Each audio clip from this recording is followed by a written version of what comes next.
So it's basically the 6th of September right now. It's literally like 10 hours before I get my Leaving Cert result. I'm getting it tomorrow morning. I'm super excited about that. I think at the end of the day, I'm gonna try not to stress over something that I really can't control. I know predicted grades have been very controversial to say the least, especially, you know, in Scotland and stuff. I am kind of nervous about how the government decides to grade us, but at the same time, I do kind of trust the whole process, and I feel like there's nothing that we can do about it, so there's no point in stressing over something that we can't change.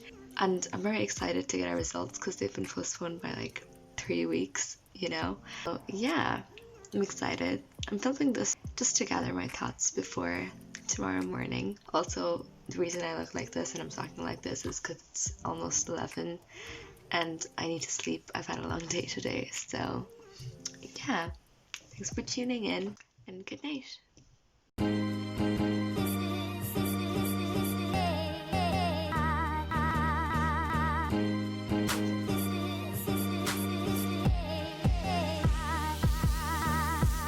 Okay, so hi. Hey guys, welcome to my channel. Yeah, this is a bit of a different video. Usually I post, you know, musical covers and stuff. Recently, I know I haven't posted in a while, and the main reason for that is because a lot of things have happened in the past 2 weeks. And based on the title and the thumbnail of this video, you can probably already guess that it's based on my Leaving Cert Predicted Grades that came out. This is a bit of a rant about them. First of all, for those of you who don't know, I was in my last year of secondary school, and we have an exam in Ireland called the Leaving Cert, which is kind of the biggest exam before you go into university. Like, based on your grades that you get in your Leaving Cert, you're gonna get admission into a course and you get like a college offer, university offer basically. So because of COVID, obviously, the whole thing got cancelled and it was replaced by predicted grades. And I know Scotland and like England and basically the UK also had predicted grades, and I think France did too. And there was a bit of backlash about predicted grades. We got ours quite after they got theirs. Like, we got ours maybe 2 or 3 weeks after they got theirs.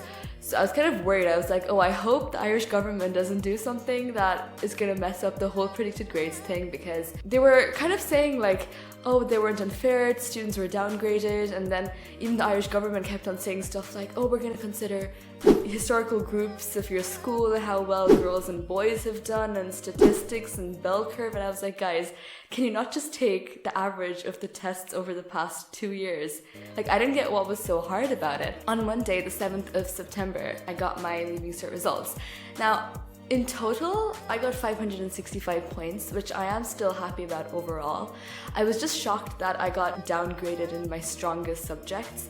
I thought the government downgraded me or something. When we got a chance to see what our teachers gave us, my teachers, I don't understand. I feel like this has been unfairly done, and I need to know if anyone else had to deal with this, because I have always scored above like 90%. I've scored 100% in tests with my biology and business, and I have a lot of proof that says that for me. And then in my actual thing, my teachers, they gave me 89.8 and 89.5, and I was like, give me the proof as to why you gave me that. Like, I wouldn't be arguing otherwise, you know? It's just that I had a lot of proof to kind of... Anyway. Okay, hi. As I'm editing this, all I really wanted to say was that there's no way for the students to kind of question or challenge the teachers if they feel like their marks have been unfairly given as to why they have been unfairly given. And teachers can totally do that. Like, I don't know if the government is like aware of this or not, but I feel like there should be some sort of resource in place for students to, you know, appeal that, like, I have proof, and clearly, like, my teacher hasn't given me marks on an academic basis, so I would really like to know. And, you know, give your tests and your proof and then allow the teacher to kind of answer back. But at this point, there's nothing like that. So I don't really want to drag anyone in a legal case, which I would have loved to, by the way. It just takes a lot of time and energy, but it's just unfair because I feel like someone's career and someone's future pathway, it's so not okay to mess with something like that just because you didn't like the student, or just because, I don't know, you were intimidated, whatever. I can't even think of a reason as to why teachers would do this, but if there is some biased kind of favoritism stance or whatever, It's like as if I care. Just every student knows where they stand, and every student knows what kind of marks that they would have expected, where you know where you'll stand yourself. But I'm just saying, I hope I'm not the only person, I probably am not, who's had to deal with this.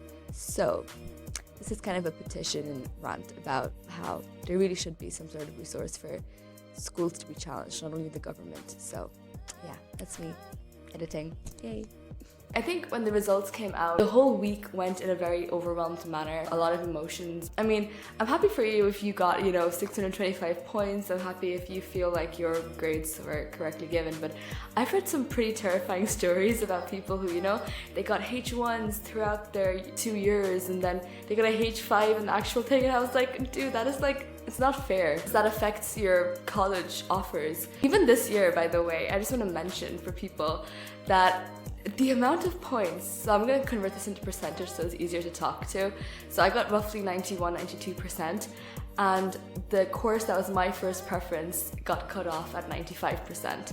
And based on, what I believe strongly, and I have a lot of proof saying that I should have gotten a higher grade in 2 subjects, that should have been roughly 95%. I could have potentially got my first offer, but because I didn't, and I don't even know what way to do about it. Like, the appeal is not going to do anything because the government copied the data correctly. It was the school. And there were so many courses this year, like finance and stuff. Their cutoff was 97%, and I was like, dude, that's very high. I mean, this year is kind of a mess, to be honest, in terms of how I see it. But I don't want to kind of put that negativity out there. So at this point, I'm just gonna say that it had to happen because of COVID, and there's nothing much that we can do about it. So yeah, if you're giving your leaving cert in November or next year, I wish you all the best, and you're gonna do great. If you're starting university this year, that's fantastic. If you're going directly to work, that's fantastic. We're all on our own journey here. Yeah, best of luck. It'll all be over soon. If you got your first college offer, guys, congratulations. Only 50% of people did. I was the person who got my second college offer.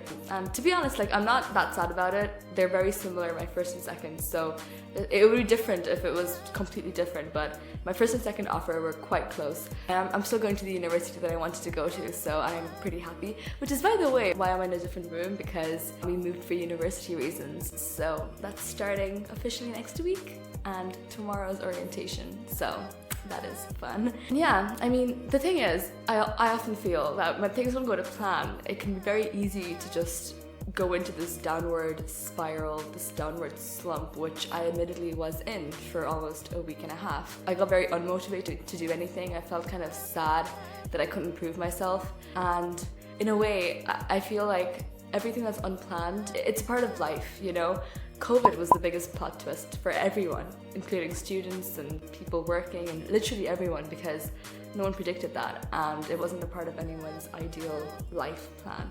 So whether you got your first offer, you didn't get your first offer, you didn't get an offer again, which is kind of, you're redirecting your path, but that doesn't mean that it's going to be bad necessarily, My final thoughts really on this whole leaving cert, it's just that allow yourself to feel whatever emotion you feel, whether you're sad or you're happy or you're angry or frustrated, you're overwhelmed because you don't know what to do next. Allow yourself to feel that kind of emotion for a few days, and then, accept it and move on.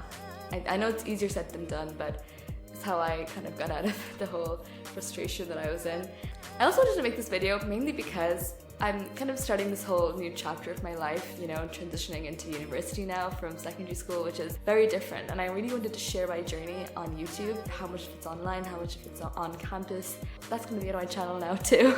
I'm going to be starting biomedical and biomolecular science, which I am pretty hyped about. I'm excited to start something academically finally after 5 months. I feel like I do need to do something academically to make me feel a bit more routine and productive. But yeah, I hope you guys enjoyed my rant. I'm sorry if it was a bit too long. If you know anyone who got predicted grades, write down your story. Honestly, I'd love to know in the comments below. Just know that you're living life, guys. Happiness, sadness, it's all a part of it.